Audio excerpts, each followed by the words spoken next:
அமெரிக்க நீதிமன்றத்தில் இது இருக்குது அப்படின்னா அவங்க ஆதாரங்களும் சொல்ல முடியாது, நீதிமன்றத்தில் சொல்ல முடியாது. அஃப்கோர்ஸ் நம்ம வந்து நீதிமன்றத்தில் விவாதித்து நம்ம குற்றமற்றவர்கள்னு சொல்லலாம். இது கிராமங்களும் சின்ன ஒவ்வொரு வீட்டுக்கு போய் சென்றடைஞ்சதுனால அப்போ நம்ம என்ன இருக்கணும், சம்மந்தப்பட்டவர்கள் என்ன பண்ணணும், எக்ஸ்ட்ரா கேர். வாஜ்பாய் தான் எதிர்கட்சி தலைவராக இருந்தது. வாஜ்பாய் தான் அது ஃபஸ்ட்டாக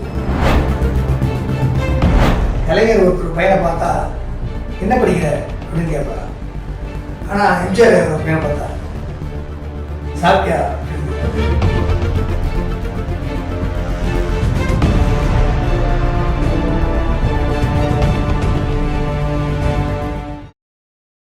சிசிஎன் மீடியா அன்பர்களுக்கு இனிய வணக்கம். அதானி விவகாரம் தொடர்பாக நாடாளுமன்றம் முடங்கு நிலை ஏற்பட்டு வருகின்றது. அது குறித்து விரிவாக நம்முடைய கலந்துரையாட இணைந்திருக்கிறார் மருத்துவரும் சமூக ஆர்வலரும் முன்னாள் சட்டப்பேரவை உறுப்பினரும் அரசியல் விமர்சகருமான திரு மருத்துவர் ஸ்ரீதரன் அவர்கள். வணக்கம் சார்.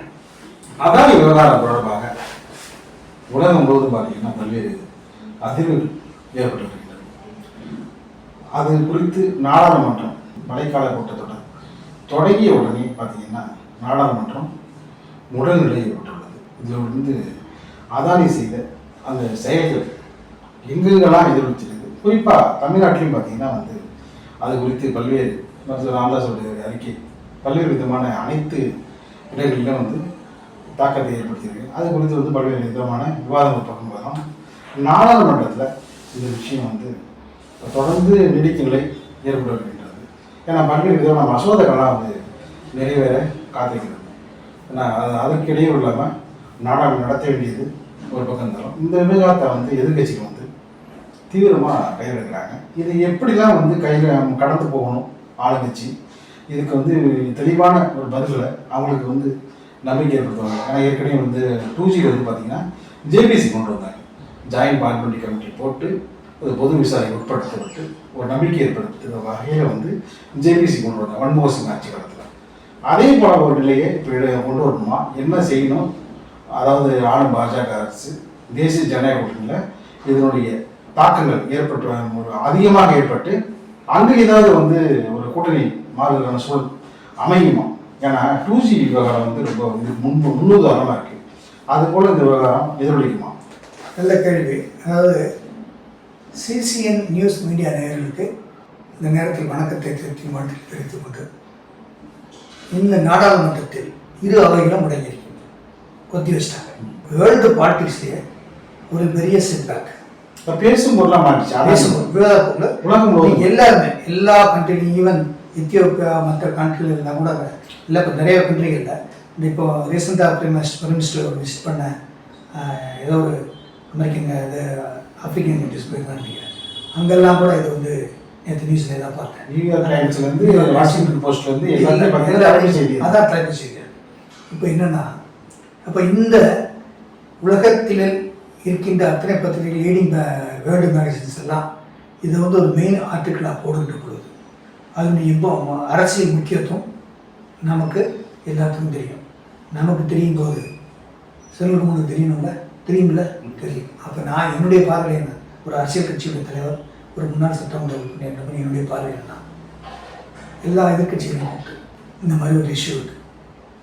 இந்த இஷ்யூ நம்ம நாட்டுடைய ஒரு தொழிலதிபர் சம்மந்தப்பட்ட ஒரு பிரச்சனை.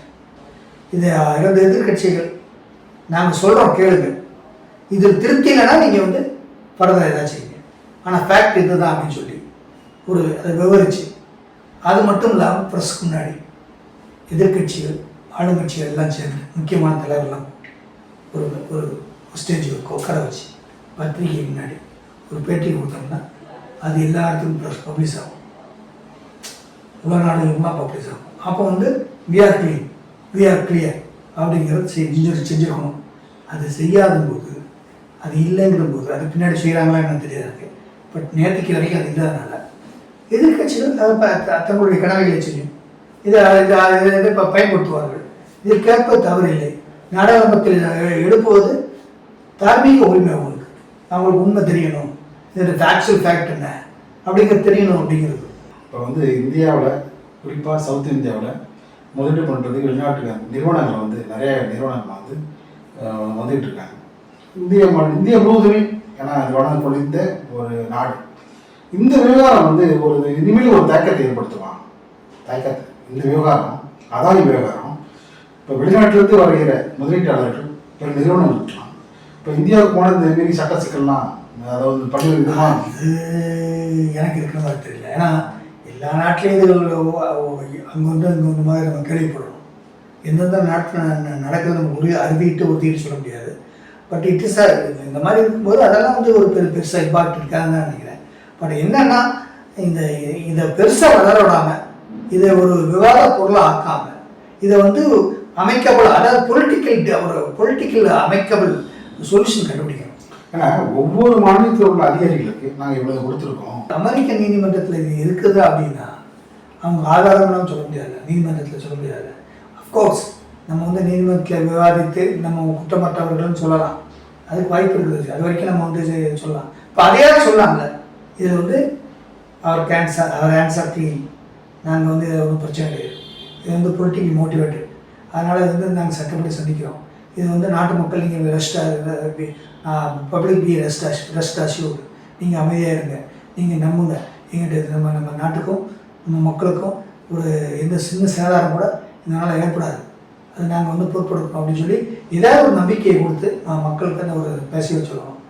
அவங்க சொல்லணும், இல்லைன்னா அதற்கான தலைவர்கள் சொல்லணும், இல்லைன்னா அதற்கான கட்சிகள் சொல்லணும், இல்லைன்னா அதுக்கு அரசாங்கம் சொல்லணும்.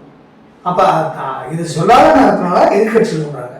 எதிர்கட்சிகள் சொல்கிறாங்க அப்படிங்கிறதுக்காக நம்ம எதிர்கட்சியில் குரல் எழுப்புறாங்கன்னு சொல்லி அது தவறாக எடுத்துக்கொள்வதற்கு எந்த வகையிலும் நியாயம் இல்லை. அதுவும் செய்யணும்.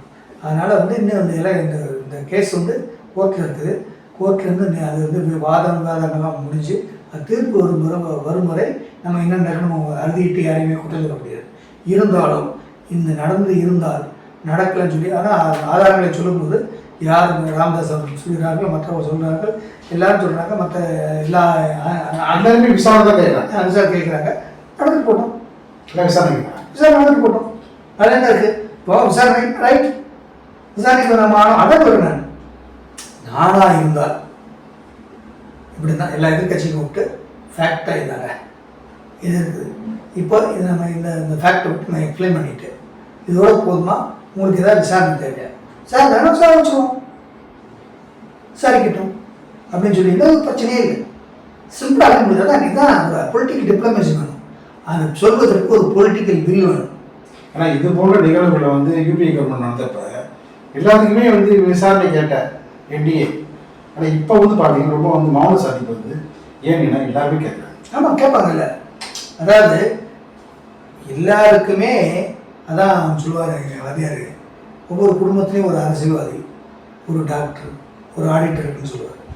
இப்போ அதே மாதிரி தான் இப்போ நடக்கின்ற நிகழ்வுகள்லாம் பார்க்கும்போது எல்லார் வீட்லேயும் அரசியல்வாதி இருக்காங்க, எல்லார் வீட்லேயும் ஒரு வக்கீல் இருக்காங்க, எல்லார் வீட்லேயும் ஒரு ஆடிட்டர் இருக்காங்க, எல்லார் வீட்லேயும் ஒரு டாக்டர் இருக்காங்கிற மாதிரி எல்லாருக்கும் எல்லாமே தெரியுது. நாட்டுடைய நடப்பை அன்னன்னைக்கு என்னென்ன நிகழ்வு அந்த இன்டர்நேஷ்னல் சப்ஜெக்ட் முதல் கொண்டு பேசுகிறாங்க. இந்த 5 வயசு குழந்தை அவங்க ஒரு வேர்ல்டில் தங்கப்பதக்கம் ஆனால் என்ன ஸ்பீடில் ஓனாங்கிறது போல சொல்லுது.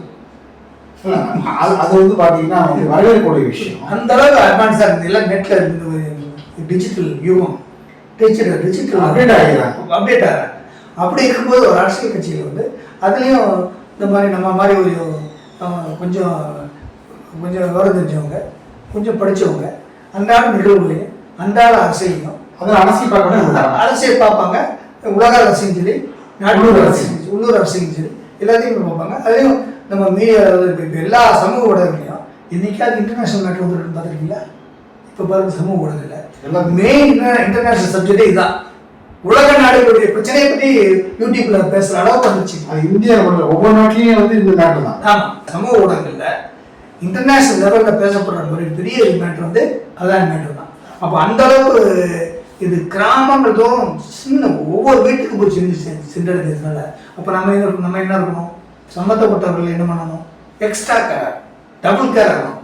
இல்லையா, இந்த மாதிரி வந்துச்சுன்னா அதை அப்படியே அதை வந்து அதை தயக்கமின்றி ஃபேஸ் பண்ணி அதுக்கு ஒரு எக்ஸ்ப்ளனேஷன் கொடுக்கும், ஒரு தீர்க்கமான ஒரு முடிவு சொல்லணும். இல்லைன்னா மக்கள் பேசிக்கிட்டு தான் இருப்பாங்க.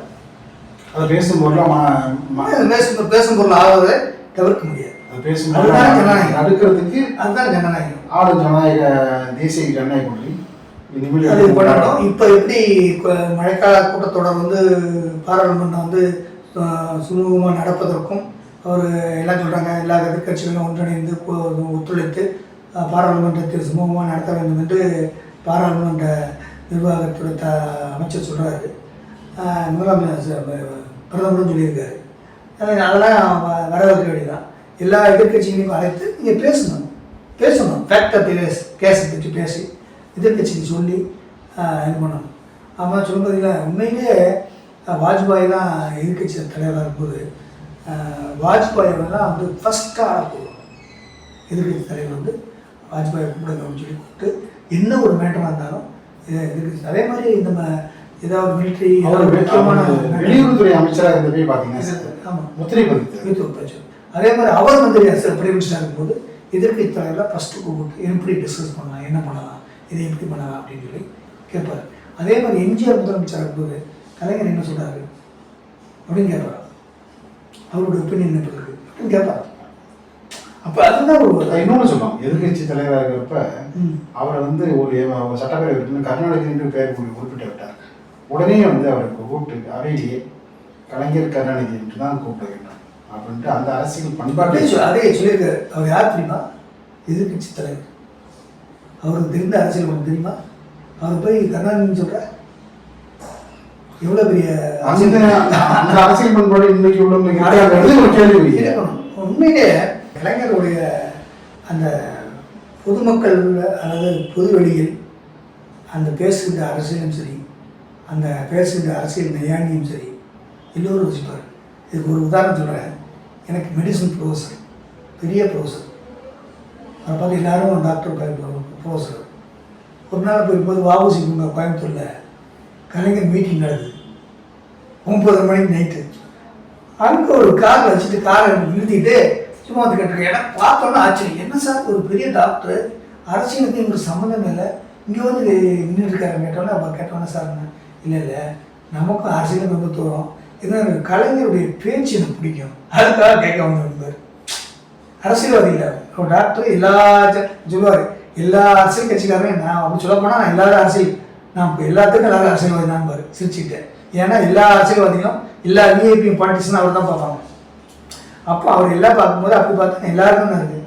இங்கே இன்னைக்கு கலைஞர் பீட்டி கேட்குறேன், நாளைக்கு ஒரு ஏடிங் பண்ணி அங்கேயும் எல்லா அரசியல்வாதிகளும் எனக்கு பேஷண்ட் தான் எனக்கு செக் கொண்டு வருவாங்க அப்படின்னு சொல்லிட்டு அவர் சிரிச்சு சொன்னார். அது மாதிரி என்னென்னா பேஷண்ட் பார்க்கணும். இவர் பேசும்போது நல்ல சிலேடையா தமாசா இதை பேசுவார். அவருடைய அந்த பேச்சாற்றல், அந்த சொல்லாட்சி, இந்த ரிட்டாரிக் ஸ்பீச் பிடிக்கும். அந்த வார்த்தை ஜலங்கள்லாம் நல்லா சொல்லுவார்.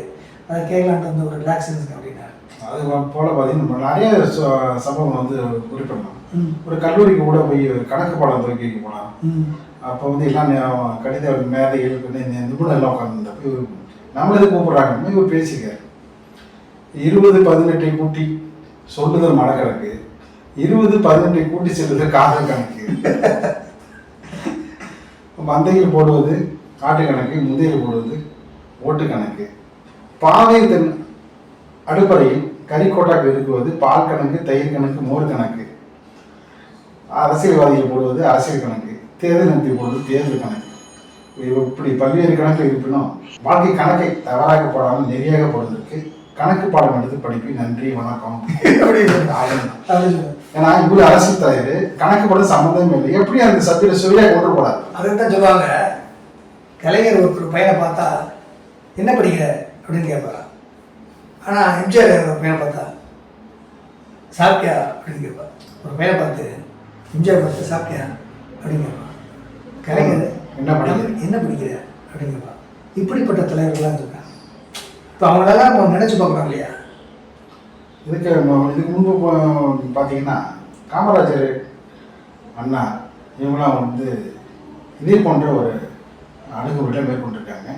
இந்த நாடாளுமன்ற விவகாரம் இது வந்து அடுத்த கட்டத்தை எப்படியெல்லாம் அடுத்தடுத்து ஆரோக்கியமான ஒரு நாடாளுமன்ற விவாதமாக இருக்க வேண்டும். அதுதான் ஜனநாயகத்துக்கு நல்லது. அது ஒவ்வொரு நாளும் பாலிசி மேக்கர்ஸ்னு ஒரு மிகப்பெரிய பொறுப்பும் பெருமையும் இருக்குது. ஆனால் அந்த பாலிசி மேக்கர்ஸ் நல்ல திட்டங்களை, மக்கள் நல திட்டங்களையும் சீர்திருத்தங்களையும் அந்த மாதிரி இதுகளை செய்வதற்கு நாடாளுமன்றத்தில் எல்லாம் ஒரு ஒருமித்த கருத்தோடு இருக்க வேண்டும். அந்த ஒருமித்த சூழ்நிலையை ஒரு கன்ஜீனியல் அட்மாஸ்பியர், ஒரு ஆரோக்கியமான ஒரு சூழ்நிலையை எல்லோருக்கும் பங்கேற்கிறது எல்லாரும் உருவாக்க வேண்டும். அதை மக்கள் பார்த்து கொண்டு இருக்காங்க. ஒரு விஷயத்தை மறந்துடாதீங்க, நீங்கள் என்ன அசம்பிளியில் பேசினா முன்னெல்லாம் பார்லிமெண்ட் என்ன பேசணும் யாருக்கும் தெரியாது. இன்றைக்கி என்ன பேசுனீங்களோ, என்ன வெலாசிட்டியில் பேசுனீங்களோ, எங்கே தடங்கள் பேசுனீங்க, எங்கே ஸ்பான்டேனியஸாக பேசுன அத்தனையும் கமெண்ட் அடிக்கிறதுக்கு இன்றைக்கி சமூக ஊடகங்கள் தயாராக இருக்கின்றன. அதை இப்போ சோசியல் கிரிட்டிக்ஸு அதை பிரித்து மேய்வதற்கு பல வல்லுநர்கள் கிராமத்திலிருந்து சரி நூக்கன் காணொலி இருக்காங்க. இதையெல்லாம் கருத்தில் கொண்டு ஒரு நேர்மையாகவும் ஒரு நல்லவும் ஒரு வரவேற்கத்தக்க ஒரு சமுதாய ஒரு ஜனநாயக அடிப்படையில் ஒரு அரசாட்சி செய்ய வேண்டும் என்பதுதான் எங்களுடைய ஆசை. ஓகே, நன்றி சார்.